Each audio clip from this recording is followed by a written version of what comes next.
Bonsoir mon pays, merci d'avoir choisi Calédonia pour vous informer. Voici les titres de la rédaction. Le comité des signataires a tranché. Les 11 000 natifs de statut coutumier et de droit commun seront inscrits d'office sur les listes référendaires. Retour sur cette longue négociation avec notre correspondant direct de Paris, Guillaume Clerc. Répertorier de nouveaux insectes, mais aussi de nouvelles plantes, c'est l'objectif de la mission Planète Revisitée. Le groupe de scientifiques vient tout juste de rentrer d'expédition. Est-ce qu'ils ont trouvé la perle rare? Réponse avec Olivier Pascal, chef de mission. Il est l'invité de notre journal. Suite de notre feuilleton consacré à l'eau, comment l'eau est traitée avant de couler dans votre robinet. Nous nous sommes rendus à la station d'épuration de Dimbéa. Elle alimente 24 000 personnes. Reportage. Élection à Yingen, on se prépare pour élire de nouveau le conseil municipal. Le premier tour aura lieu dans 16 jours. Deux listes en lice, celle du Palika, Sowei, tous ensemble tirée par André Lévy, et celle de l'Union calédonienne Usseyehen tirée par Daniel Goa, le maire sortant. Le retour du soldat Kalipo est proche. Le corps du tirailleur kanak a été exhumé hier en France. La cérémonie s'est déroulée au cimetière de la Désolation dans l'Aisne. Pour lui rendre hommage, une soixantaine de porte-drapeaux issus de nombreuses associations patriotiques, des représentants de l'armée, des écoles de la région, mais aussi des Calédoniens étaient présents. Kalipo Abet est mort sur le front en 1918. Il sera de nouveau enterré le 11 novembre sur son île de Tiga. Merci à l'association Immemoriam et celle des Amis du Château de Ham pour ces images. Et je vous le disais, le comité des signataires a tranché. Les 11 000 natifs issus du statut coutumier et de droit commun seront inscrits d'office sur les listes référendaires. Les personnes de droit commun doivent en plus attester d'une résidence de 3 ans. Bonjour Guillaume Clerc, tu es en direct de Paris. Bonjour. Oui, bonjour Élise. Alors, donc Guillaume, c'est hier tard dans la nuit, à minuit. Alors Guillaume, il aura fallu beaucoup de temps pour aboutir à cet accord. À minuit. Absolument, c'est vers minuit et demi que les participants sont enfin sortis de la salle, les traits tirés, mais voilà, on sentait le soulagement sur les visages d'être enfin parvenu à un accord politique donc sur cette question qui commençait à durer du corps électoral. Voilà, pour l'inscription d'office des 11 000 natifs de Nouvelle-Calédonie. Les modalités juridiques, elles, restent à préciser, mais voilà, c'est important en tout cas d'être arrivé à cet accord.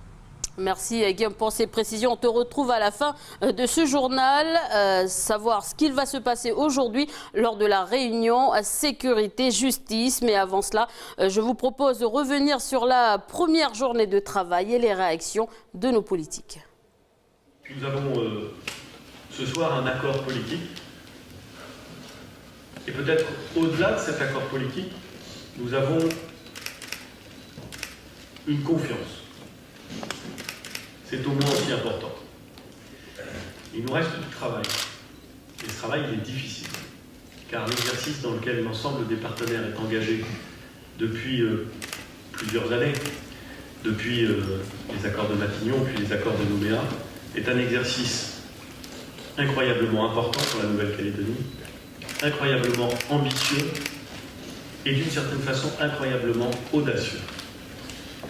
Et pour le mener à son terme, il faut beaucoup de résolution de la part de l'ensemble des partenaires, et l'État est déterminé à jouer tout son rôle de partenaire de cet accord.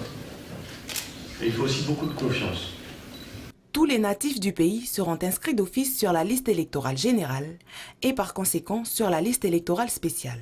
C'est l'accord politique qui a été trouvé cette nuit pour nous après 9 ans, conduite par le Premier ministre Édouard Philippe entre les différents partis représentés au comité des signataires. La liste électorale spéciale compte à ce jour environ 158 000 électeurs dont 70 000 personnes de statut coutumier et 88 000 personnes de statut de droit commun. Par ailleurs, le nombre de natifs non inscrits sur la liste électorale générale, résidant de manière certaine en Nouvelle-Calédonie, est évalué à 10 922 personnes. Parmi eux, environ 4 000 personnes de statut civil de droit commun sont susceptibles d'accéder à la consultation s'ils sont en mesure de justifier qu'ils ont bien résidé au pays ces 3 dernières années. Cette justification permettra d'attester que leur centre d'intérêt matériel et moraux se trouve bien en Nouvelle-Calédonie. Une très longue journée que je qualifierais de constructive. Évidemment, la plupart d'entre nous rencontrons pour la première fois M. le Premier ministre dans cet exercice, qui a assuré son rôle, nous a reconfirmé que l'État, à travers la ministre, le Premier ministre et le Président de la République, ne sera pas qu'un simple partenaire. Et il vient de redire dans la presse ce soir qu'il s'est engagé personnellement tout au long de cette journée. On a pris le temps d'approfondir, de traiter les points de divergence, puisqu'on avait été invité par le Président de la République à ne pas hésiter justement à sortir des chemins battus et à continuer à se parler comme on a su. La voie qui a été trouvée, c'est celle de l'intérêt général du pays. On ne peut pas aller vers une consultation de cette importance où on va décider ou pas de sortir de la République avec des débats entre nous sans fin, des contestations, des polémiques sur qui peut voter et qui ne peut pas voter. Donc au total, après 9 heures, certes, c'est un sacré bout de temps, certes, il a fallu que le Premier ministre s'investissent personnellement en bras de chemise avec beaucoup d'humilité mais beaucoup de détermination. Et au bout du compte, on a trouvé un équilibre. C'est une réussite parce qu'on a réussi à trouver un accord et c'est une réussite également parce qu'on voit que l'État va nous accompagner dans le processus. Sur la méthode choisie par le gouvernement, nous sommes satisfaits puisque à partir d'un problème qui était quand même difficile à résoudre puisque les positions des uns et des autres étaient quand même assez contradictoires quand même. Nous sommes arrivés quand même à nous mettre d'accord pour pouvoir inscrire et ces milliers de Kanaks. Donc on dit Kanaks, ce sont des citoyens de statut civil coutumiers et les milliers de personnes de droit commun. Ou d'ailleurs on y retrouve aussi des Kanaks dans cette catégorie de personnes. Donc on est arrivé quand même, c'est pour ça qu'on est satisfait ce soir, d'être arrivé à un accord politique sur ce problème-là. Seul le groupe Union calédonienne FLNKS et nationaliste considère qu'il n'est pas nécessaire de modifier la loi organique pour mettre en œuvre cet accord. Et nous sommes de nouveau en direct de Paris avec cette fois-ci Victor Tutugoro, président de l'UPM. Bonjour. Bonjour. Alors la nuit a été courte. Êtes-vous satisfait de l'accord politique trouvé cette nuit? Oui, je crois que, comme les reportages vous l'ont indiqué, ça a été une courte nuit, oui, parce que nous avons pu donc avoir un accord très tard hier soir, et donc je crois que toutes les délégations, y compris celles de l'État, ont été soulagées, donc à partir du moment où cet accord a pu être obtenu. Alors une fois la question du corps électoral entre autres réglée, sur quel sujet êtes-vous encore en désaccord aujourd'hui? Alors je crois qu'il était important pour toutes les délégations de régler cette affaire de la liste électorale. Maintenant, ce qui nous préoccupe depuis le début, c'est la sortie de l'accord. Et donc, sur quoi précisément va porter la question, qui sera donc au centre de la consultation. Et donc, effectivement, nous considérons aujourd'hui que à partir du moment où cette question de liste électorale est enfin réglée, on va pouvoir s'atteler à cette préoccupation majeure des Calédoniens, des populations locales, pour savoir sur quoi précisément va porter la question, parce que ça va déterminer l'avenir du pays au-delà de 2018. Alors, Victor Tutugoro, est-ce que ces longues heures de travail ont permis de renouer le dialogue avec les non-indépendantistes? Je crois que l'implication du Premier ministre et la dynamique de son positionnement dans le travail d'hier a permis effectivement de reprendre un peu le dialogue. Tous, donc je le disais, sommes satisfaits que la question du corps électoral est réglée, mais beaucoup d'enjeux demeurent devant nous, dont celle qui relève des dossiers de l'article 27, de la DRAF, du bilan de l'accord, de la participation de l'ONU à toutes les échéances de sortie. Donc, il y a encore, on est satisfait, oui, mais il y a encore beaucoup de travail devant nous. Et donc, ça va être un peu le marqueur et la feuille de route des délégations pour les semaines et les mois à venir. Victor Tutugoro, merci d'avoir répondu à nos questions depuis Paris. Et on revient à Paris, à la fin de ce journal. À Goro, après la mort de l'opérateur hier matin à 7h30 dans l'usine métallurgique, on apprend aujourd'hui qu'il aurait été happé dans la salle de soufflerie. L'homme avait 28 ans. Il était originaire de Marais. L'enquête se poursuit. Le rebond du cours du nickel, il a fortement progressé cette semaine. Il dépasse les 13 000 $ de la tonne. Ceci s'explique notamment par la forte demande de véhicules électriques et hybrides. Je vous le disais en titre, l'équipe de Planète Revisitée vient tout juste de rentrer de mission, une expédition au pied du Catalupaïque. Les sites se trouvent entre Koné et Tours, dans la zone coutumière de la tribu de Bopop, un endroit inhabité sans voie d'accès. Objectif répertorier de nouvelles espèces d'insectes et de plantes. Nos journalistes Antoine Reis et Cédric Thier de l'émission Wehari étaient également sur place. Je vous propose un aperçu de l'émission qui sera diffusée à 19h20 samedi prochain.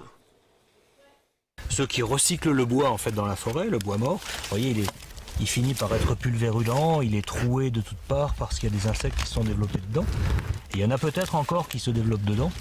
Et c'est ceux que je recherche. Alors ces insectes décomposeurs, recycleurs de bois, on les appelle les saproxyliques. Sapro pour pourri, xylo c'est le bois, donc saproxylique qui mange du bois pourri, c'est des saproxylophages, phages pour manger. Et donc, dedans là, voilà, il faut émietter. Alors pour en parler ce soir, nous recevons Olivier Pascal, chef de mission. Bonsoir. Bonsoir. Alors qu'est-ce qu'on vient de voir à l'instant? On vient de voir un passionné sur le terrain en train d'expliquer son travail à un de vos collègues. C'est effectivement des gens assez fantastiques, des passionnés qui inventorient ce que la majorité d'entre nous n'aiment pas trop, c'est-à-dire les insectes. Les blattes, les grillons, voilà, tout ce genre de choses. Comment on appelle ça, des espèces négligées, comme vous l'appelez, c'est ça? Voilà, c'est ce qu'on appelle la biodiversité négligée, parce qu'effectivement, il n'y a pas beaucoup de spécialistes dans le monde qui s'intéressent à cette petite faune-là, alors que c'est celle qui compose, je dirais, l'essentiel des animaux sur la planète. Mais une question, c'est une expédition effectuée, comme je l'ai dit, sur des zones non exploitées, non habitées, avec une douzaine de scientifiques. Est-ce que vous avez trouvé la perle rare? Mais il n'y a que des perles rares en Nouvelle-Calédonie, alors c'est un peu le problème.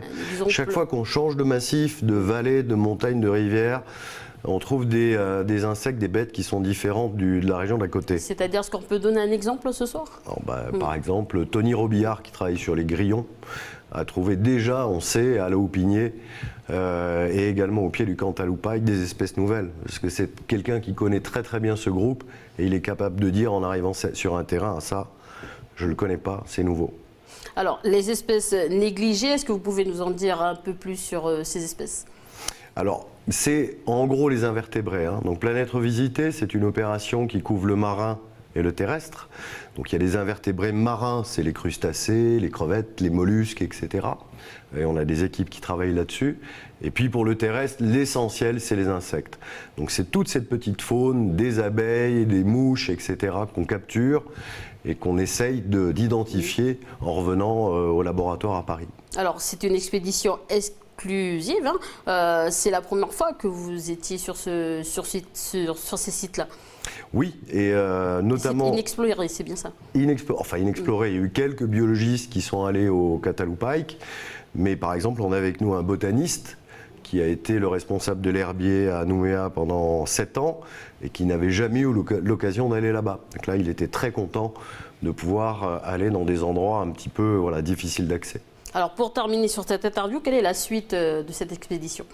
Alors la suite d'abord, c'est d'étudier tous les spécimens qu'on a récoltés, c'est plusieurs milliers de spécimens qui doivent être identifiés par des spécialistes, et on l'espère peut-être en 2018 revenir pour faire d'autres sites, ou Grande-Terre ou Province des Îles. Merci Olivier Pascal d'avoir répondu à nos questions. Merci. Et l'émission Wehari sera diffusée samedi prochain, le samedi 11 novembre à 19h20, bien sûr sur Calédonia. Suite de notre feuilleton consacré à l'eau, après Poum, hier à l'hôtel où l'hôtel s'est procuré d'un osmoseur pour pallier au manque d'eau, cap au sud du pays, où nous nous sommes demandé comment l'eau est traitée avant d'arriver dans votre robinet. Depuis l'an dernier, la station d'épuration de Dimbéa alimente 24 000 personnes des quartiers de Dimbéa-sur-Mer, Koutio, Hauteuil, Zac-Ponda, Linsewamo. Mais où vont nos eaux usées? Que deviennent ces résidus et produits chimiques nocifs pour l'environnement que nous reversons chaque jour dans nos lavabos? Eh bien c'est ici, dans cette station d'épuration, qu'elles sont traitées. Première étape, le pré-traitement. C'est-à-dire extraire les plus gros déchets comme le papier ou les aliments et bien d'autres résidus moins charmants. On vous épargne les détails. Mais pour extraire la graisse et le sable, il faut plus qu'un simple procédé mécanique. Les eaux brutes qui ont été précédemment dégrillées rentrent dans l'ouvrage et on va les aérer avec des petites bulles très fines qui vont permettre aux graisses de flotter à la surface. Cette graisse va constituer un genre de crème qui va être raclée par un bras tournant et les graisses vont être récupérées dans cette trémie qu'on voit ici et vont être stockées à part et évacuées comme un déchet bien spécifique. Donc les sables, eux, vont décanter au fond de l'ouvrage, dans le cône. Et en pied du cône, on va pomper les sables et on va les séparer du traitement, pareil, comme un déchet spécifique. Mais ce procédé ne suffit pas. L'eau est encore chargée de matières toxiques. Les ouvrières qui se chargent de ce travail sont juste là, des micro-organismes. Ces micro-organismes, en fait, vont s'associer en petits flocs, comme des flocons. Et ce qui va se passer, c'est que ces flocs vont s'alimenter avec la pollution qui va rester. Donc la pollution plus fine. Elles vont s'alimenter pour se multiplier, pour se développer. Donc production, à la fin de ce traitement, d'un mélange entre de la boue, constituée par les micro-organismes, et de l'eau traitée, donc de l'eau interstitielle, qui est présente entre les grains de boue. Un traitement biologique qui fait des merveilles. Voilà le résultat de ces ouvrières microscopiques. Une eau claire et surtout débarrassée de tout produit nocif, comme l'ammoniac ou le nitrate. Le nitrate et le phosphate ont la propriété de favoriser le développement algal de manière excessive dans le milieu naturel.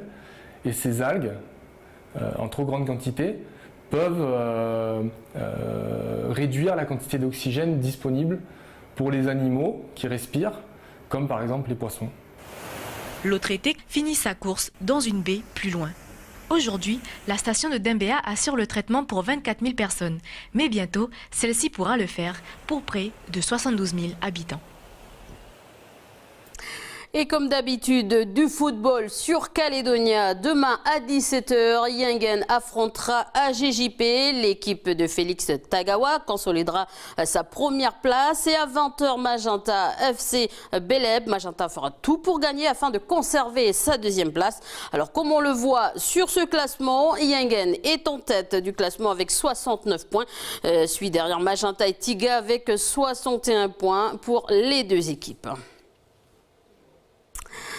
Et que se passe-t-il quand des anciens ingénieurs d'Airbus veulent voler de leurs propres ailes? Eh bien, ils en inventent tout simplement une capable de tracter des cargos. Réunis dans une start-up toulousaine, les ingénieurs ont créé Swiwing, une aile de 1000 mètres carrés qui pourrait faire économiser 20% de carburant et réduire significativement les émissions de CO2. Cette consommation de fuel en baisse permettra d'économiser entre 120 et 230 millions de francs par an et par navire.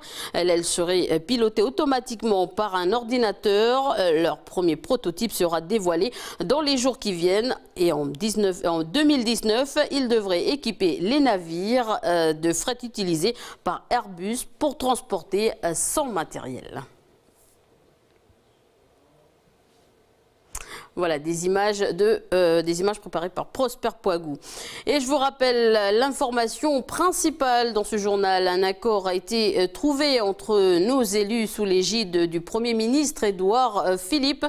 Donc une réunion qui a duré 9 heures cette nuit. Donc la deuxième journée de travail aura lieu aujourd'hui. Quel est l'ordre du jour? Nous retrouvons de nouveau Guillaume Clerc. Bonjour, encore une fois. Bonjour Élise, encore une fois. Donc il est 8h20 à Paris, le soleil se lève doucement. Je me trouve actuellement à l'hôtel où loge une partie des élus indépendantistes de l'UNI.